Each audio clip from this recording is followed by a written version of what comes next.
Imagine waking up to find your entire body pinned to the ground by hundreds of thin threads, with tiny ant-sized people scurrying all over you. Sounds bizarre, right?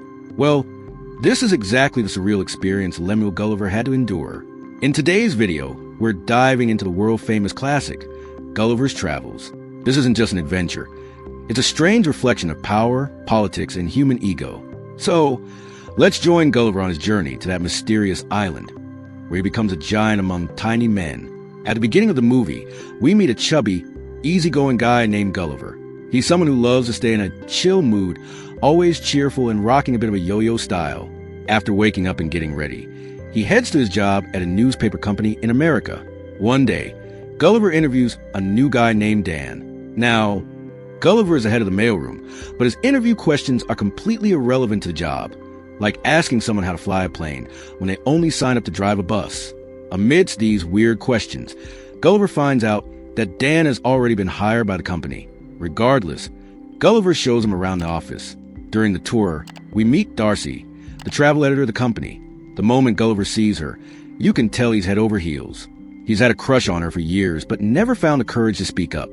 Since Darcy doesn't know Dan, Gulliver introduces them. As they talk, Darcy gives Gulliver some friendly advice about work and managing pressure, making it clear she's a senior officer.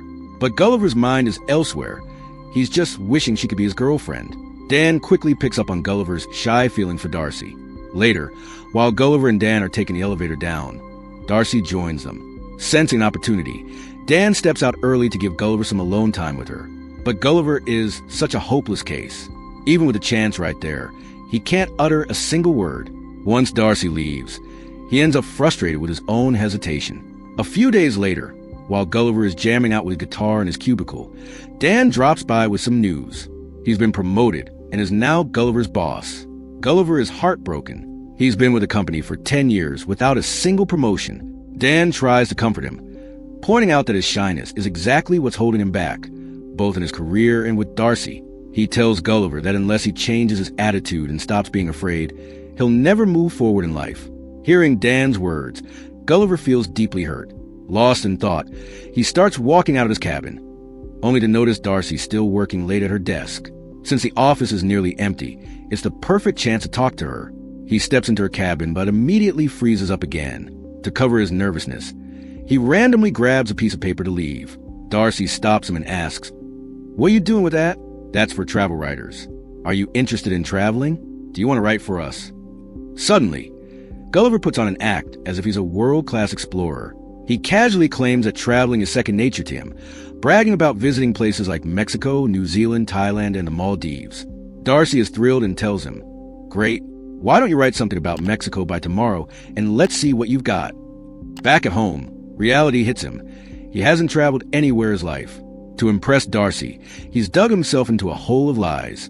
After much struggling, he cobbles together a beautiful article by copying bits and pieces from various travel blogs and essays. The next day, Darcy is incredibly impressed with his work. "I had no idea you were such a talented travel writer," she exclaims. She then gives him a major assignment, to head to the world's most mysterious place, the Bermuda Triangle. She explains that very few have gone there, and even fewer have written anything substantial about it. If Gulliver can bring back a great story, he'll become an overnight sensation, and Darcy's magazine will gain huge popularity too. She offers to cover all his expenses and tells him to get ready for the expedition. Following Darcy's lead, Gulliver sets off for the Bermuda Triangle the next day. Darcy has already arranged for a guide to meet him and take him to a boat. The boat's captain gives Gulliver the rundown. Just follow the red marker to reach the heart of the Bermuda Triangle and press this button to navigate back. Gulliver dismisses the instructions, acting like he's handled countless boats before. As he sails toward the mystery zone, Gulliver finds a book on building robots and falls asleep while reading it, muttering Darcy's name in his dreams. However, his peaceful nap is cut short when he wakes up to see a massive, terrifying sea tornado heading straight for him. Panicked, he throws on a life jacket and grips the boat for dear life, but the violent vortex quickly drags Gulliver and his boat deep beneath the crashing waves. The scene shifts, and we see Gulliver slowly opening his eyes. He realizes his hands and feet are tightly bound. As he lifts his head, he is absolutely stunned. There are people standing on his chest, but these aren't ordinary people. They are tiny, barely the size of his thumb. These little people are known as Lilliputians. One of them, claiming to be the general of the kingdom, introduces himself as Edward. The Lilliputians treat Gulliver like a terrifying monster, keeping him pinned down with ropes. Overwhelmed, Gulliver screams, breaks free from the threads, and stands up. "Where am I? This must be a dream," he mutters, closing his eyes in disbelief. General Edward immediately orders his troops to capture him. They swarm his legs, tripping him up, and Gulliver ends up getting knocked out again. The tiny soldiers tie him up securely and haul him toward the king's palace. The townspeople watch in awe, wondering what kind of giant creature or alien has invaded their land. Soon, Gulliver is brought before King Theodore. The king demands, "Why are you here? Do you intend to harm us?" Gulliver tries to explain, "I'm not here to hurt anyone. I'm just an ordinary person like you. I don't even know how I got here or what this place is." The soldiers inform him that he has entered the kingdom of Lilliput. Watching this, the king's daughter, Princess Mary, begins to feel sorry for him. She is a kind-hearted soul who can't stand to see others suffer. "Why are we treating him so harshly?" she asks. However, General Edward remains suspicious, claiming Gulliver might be a spy sent by their enemies. Fearing the worst, the king decides to throw Gulliver into Lilliput's most dangerous prison. They lock Gulliver in a cramped cell and offer him some grass to eat. Gulliver is baffled. "Am I a cow? Why are you feeding me grass?" But they ignore his questions. In the prison, Gulliver meets another inmate named Horatio. Horatio mentions that he used to be the tallest man in Lilliput. When Gulliver asks why he's locked up, Horatio explains, "I am in love with Princess Mary, but she is engaged to General Edward, so he threw me in here to keep me away from her." Gulliver chuckles and says, "Ah, so a total buffoon has stepped right into the middle of your love story." Just then, General Edward walks in, having overheard the word. He looks at Gulliver sternly and demands, "What exactly does this buffoon mean?" Panicking, Gulliver quickly makes up a lie.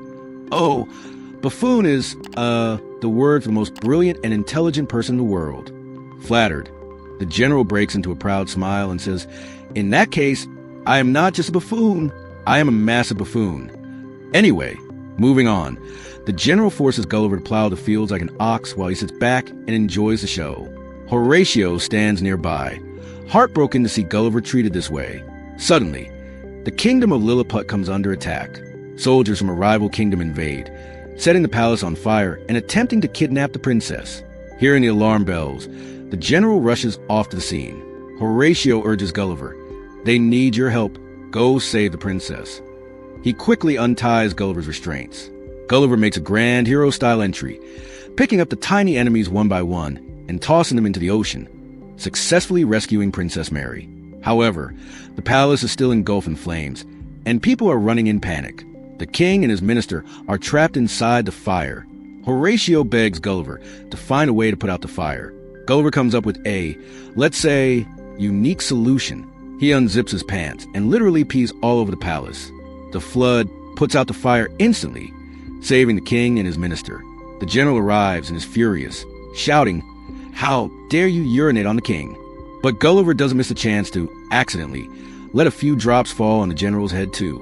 Despite the gross method, the king is deeply grateful to Gulliver for saving his life and the kingdom. Seeing Gulliver become the hero, the general storms off in a fit of jealousy. Later that evening, the king invites Gulliver to a royal dinner. Gulliver agrees, but on one condition: Horatio must be released from prison. The king agrees and sets Horatio free.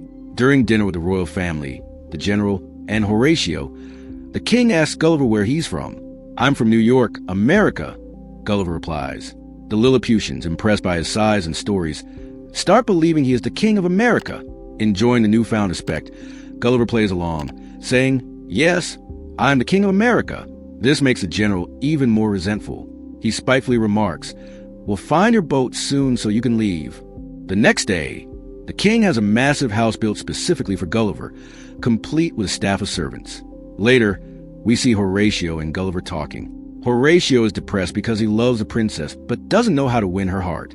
In a classic move, Gulliver, who couldn't even impress Darcy in his own life, starts giving Horatio expert dating advice.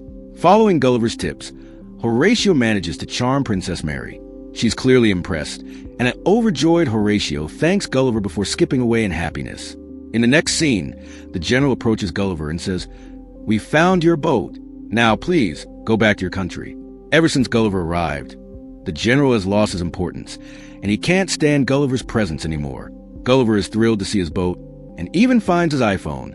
Checking his phone, he finds a voice message from Darcy. She says, "It's been so long and I haven't heard from you. Wherever you are, stay safe. I'm coming to find you." Hearing her voice, Gulliver's heart skips a beat with joy.